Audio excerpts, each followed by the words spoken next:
America అధ్యక్షుడు Donald Trump అధికారం చేపట్టిన వెంటనే సంచలన నిర్ణయాలు తీసుకుంటున్నారు. అమెరికా ప్రజల అభివృద్ధే లక్ష్యంగా తన చర్యలు ఉంటున్నాయని అంటున్నారు.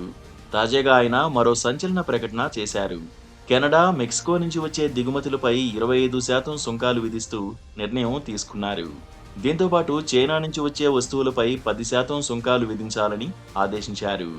అక్రమ వలసదారులు, మాదక ద్రవ్యాల అక్రమ రవాణా వల్ల కలిగే ముప్పు నుంచి అమెరికా పౌరులను రక్షించడానికి ఈ నిర్ణయం తీసుకున్నట్లు ట్రంప్ పేర్కొన్నారు. ఈ సుంకాలు 2 రోజుల్లోనే అమల్లోకి రానున్నాయి. ఇవి ఉత్తర అమెరికాలో ఆర్థిక వృద్ధిని ప్రభావితం చేసే అవకాశం ఉందని చెబుతున్నారు.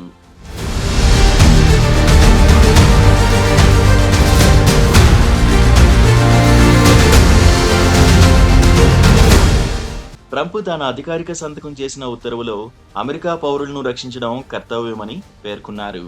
అక్రమ వలసదారులు, ఫెంటానిల్ వంటి ప్రాణాంతక మాదక ద్రవ్యాల ప్రభావం అమెరికాను దెబ్బతీస్తోందని చెప్పారు. ఈ చర్యలు అంతర్జాతీయ అత్యవసర ఆర్థిక అధికారాల చట్టం కింద తీసుకోబడినవని ట్రంప్ అన్నారు. ఇందులో కెనడా నుంచి ఇంధన దిగుమతులపై 10% తగ్గిన రేటుతో పన్ను విధించబడింది.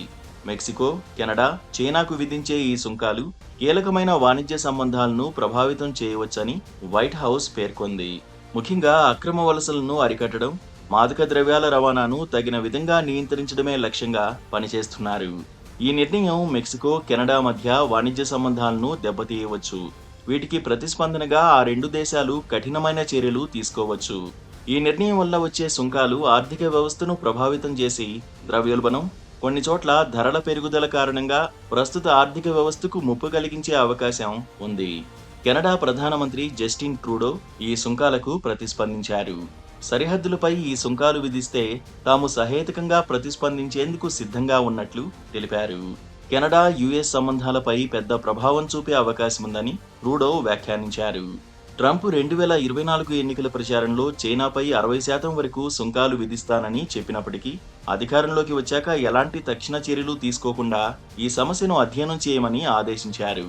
ఈ కొత్త సుంకాల విధింపుతో కెనడా, మెక్సికో, చైనా వాణిజ్య రంగంలో ఒక పెద్ద ఆర్థిక ఒత్తిడి ఎదుర్కొంటాయి. ఇది ప్రపంచవ్యాప్తంగా అనేక రంగాలకు ప్రభావితం కానుంది.